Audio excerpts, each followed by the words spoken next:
Ça y est, nous y sommes. Lors des 250 ans de la déclaration d'indépendance des États-Unis d'Amérique.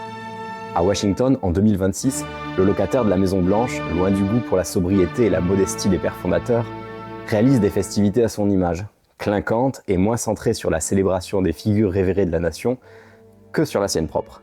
On imagine également mal le tenant du America First, à la culture historique limitée, souligner la place de la France dans l'acquisition effective de l'indépendance au cours de la guerre épuisante que les insurgents livrèrent aux tuniques rouges britanniques du roi George III.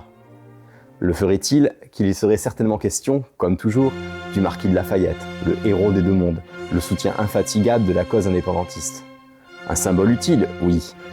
Surtout un symbole en fait, le marquis de Lafayette n'étant pas, sur le terrain, l'acteur décisif que sa légende laisse imaginer. En fait, il existe bien un Français auquel la cause américaine doit son salut. Mais son nom, pas grand monde ne le connaît, en dehors des cercles des 18e-istes, comme on le dit en histoire, ou des férus d'histoire militaire. À ma connaissance, il n'existe qu'une seule statue le représentant, dans une ville de l'arrière-pays cannois dont il portait le nom, une ville connue pour ses senteurs et ses parfums. Vous aurez reconnu Grasse, ou plutôt De Grasse, l'amiral de Grasse.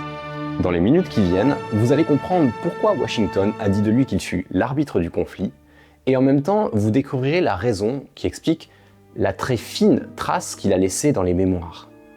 Aujourd'hui, amis Frenchies qui fréquentaient cette chaîne, on sort un amiral du formol, un amiral français qui fit faire des rêves aux Américains et des cauchemars aux Anglais en gagnant un sacré crunch naval.